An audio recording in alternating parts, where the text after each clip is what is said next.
Hello प्यारे बच्चों, स्वागत है आप सभी का संघर्ष विद बी चैनल में। और हम लोग देखेंगे एकदम सरल से सरल तरीका से देखेंगे वर्ग समीकरण।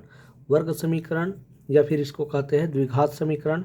इसमें हम लोग ज्ञात करेंगे विभेदक। विभेदक किस तरह से ज्ञात करते हैं उसको समझेंगे और इसी को विविक्त कर भी कहते हैं। एकदम सरल तरीका से बताऊंगा, एक बार में समझ में आ जाएगा। चलिए देखते हैं, पहला क्वेश्चन यहाँ हल करेंगे। पहला क्वेश्चन हल करेंगे। पहला क्वेश्चन क्या है? X square minus 4x plus 2 is equal to 0। यहाँ बता दूँ थोड़ा से, वर्ग समीकरण का जो व्यापक मान है या फिर मानक रूप है वो होता है व्यापक मान ax square plus bx plus c is equal to 0। तो यहाँ x square minus 4x plus 2 is equal to 0 को तुलना करना है। तो यहाँ लिखना है वर्ग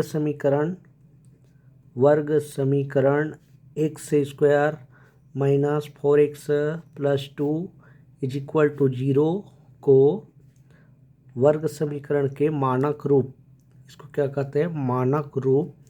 क्या है मानक रूप? ax square plus bx plus c is equal to 0 से तुलना करने पर, इसको क्या करना है? तुलना करना है।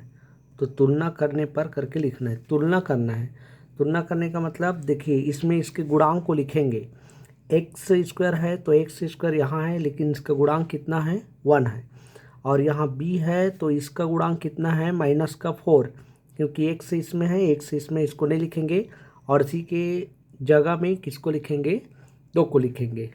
2 या फिर इसको हम लोग समझ सकते हैं 2 को लिखेंगे। ठीक है। अब चलिए तुलना करते हैं। सबसे पहले a इज इक्वल टू कितना आ रहा है? तो a के बराबर में कुछ नहीं है, मतलब इसका गुणांक 1 है। b के बराबर में कितना आ रहा है? तो b के बराबर में ये माइनस का 4। और c इज इक्वल टू कितना आ रहा है? c की जगह में कितना आ रहा है? 2 आ रहा है। तो सूत्र जो है विभेदक या विविक्त कर का वो होता है, सूत्र लिख लेते हैं एक बार सूत्र करके। d इज इक्वल टू या बराबर बी स्क्वायर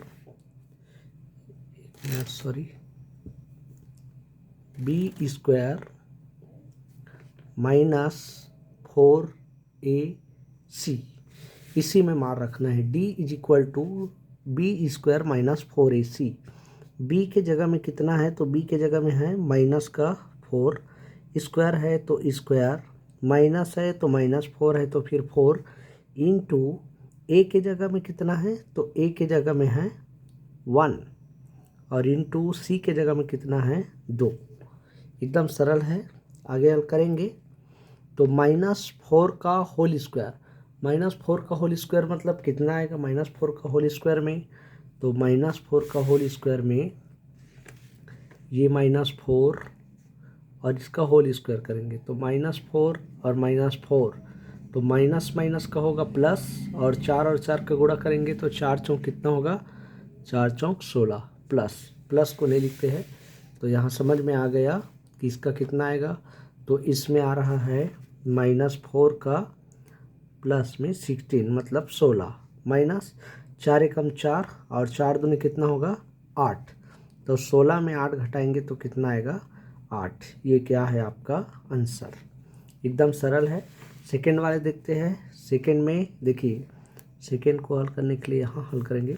अब आप लोग समझ गए, आप लोगों को लिखना है वर्ग समीकरण, जैसे कि इसको लिखेंगे को मानक रूप a x square plus b x plus c is equal to 0 से तुलना करने पर, और ए के जगह में बी के जगह में इसको तुलना करेंगे। तो ए के जगह में कितना आएगा? इसमें 1 आएगा। बी के जगह में कितना आएगा? माइनस का 4। और सी के जगह में कितना आएगा? ए है, ये ए। डायरेक्ट सूत्र लगाएंगे, d is equal to b square minus 4ac। तो बी के जगह में कितना रखेंगे? बी के जगह में है माइनस का 4, स्क्वायर है तो स्क्वायर, माइनस 4 है तो 4, इंटू ए के जगह में कितना रखेंगे? 1, इंटू सी के जगह में कितना रखेंगे? ए। तो इसका तो समझ में आ गया है कितना होगा ये वाला। तो आपका होगा प्लस में 16 मतलब 16 और माइनस 4 एकम 4 और ए का गुणा करेंगे तो 4a या फिर 4a। ये आपका आंसर। तीसरा वाला हल करेंगे। तीसरा प्रश्न यहाँ एक बार लिख लेता हूँ तीसरा को। 2x² plus 5x plus 5 is equal to 0। देखिए यहाँ भी तुलना करना है। किससे तुलना करना है? ax² plus bx plus c is equal to 0 से तुलना करने पर आप लोग इसको पूरा लिख लेना, ये वाला मानक वर्ग समीकरण से। अब देखिए यहाँ a का गुणांक कितना बढ़ रहा है? a का गुणांक बढ़ रहा है 2 और b का गुणांक कितना बढ़ रहा है? 5 और c का गुणांक कितना बढ़ रहा है? 5। तो इसको एकदम अच्छे से लिखना है। a इज इक्वल टू कितना आ रहा है? 2 आ रहा है। b इज इक्वल टू कितना आ रहा है? 5 आ रहा है या 5 आ रहा है। और c के जगह में कितना आ रहा है? 5 आ रहा है। सूत्र लिखेंगे d is equal to b² minus 4ac।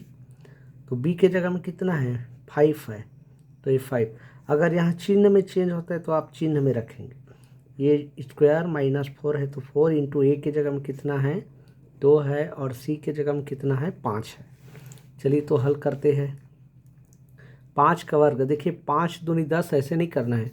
5 का वर्ग मतलब 5 के ऊपर में घात कितना है? 2 है, तो 5 का कितने बार गुणा? 2 बार।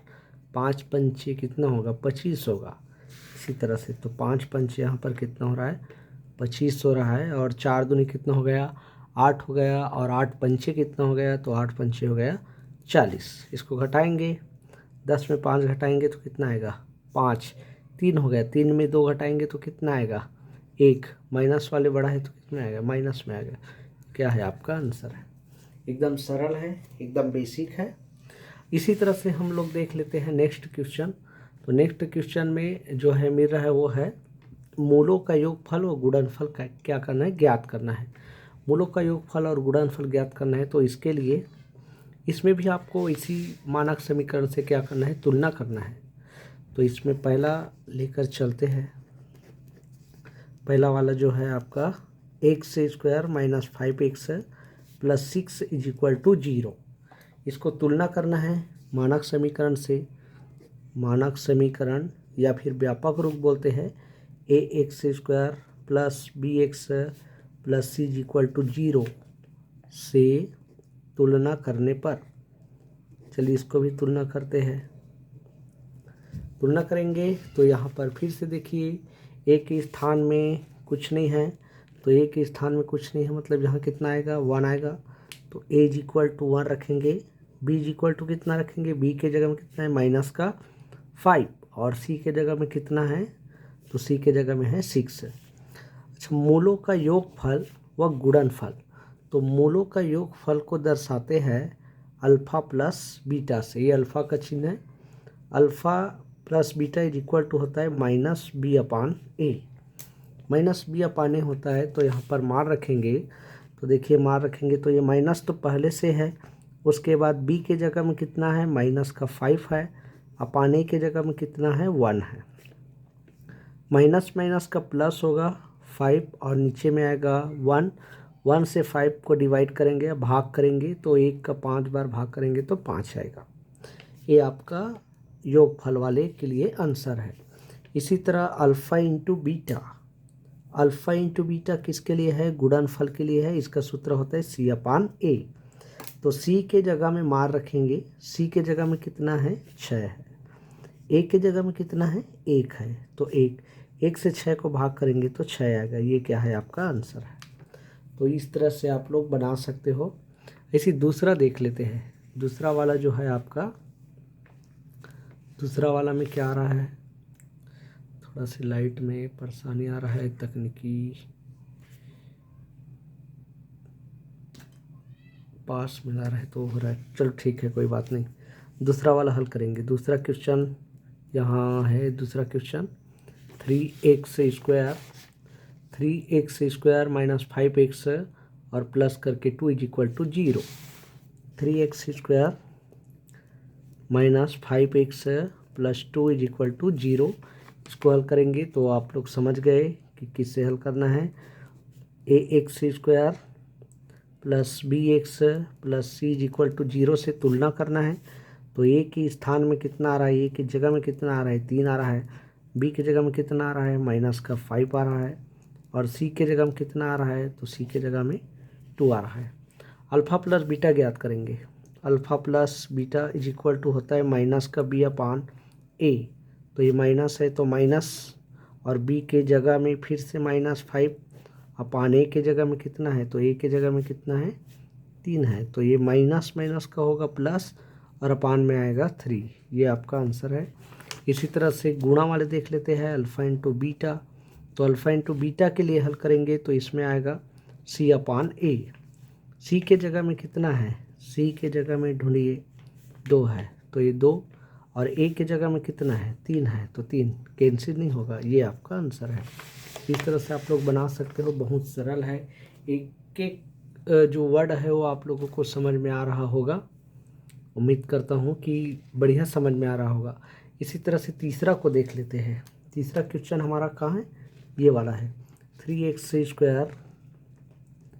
तीसरा क्वेश्चन इसमें 3x² -5x -2 is equal to 0। इसको भी तुलना करना है मानक समीकरण से। ax² plus bx plus c is equal to 0 से तुलना करने पर, चलिए तो तुलना करते हैं इसमें।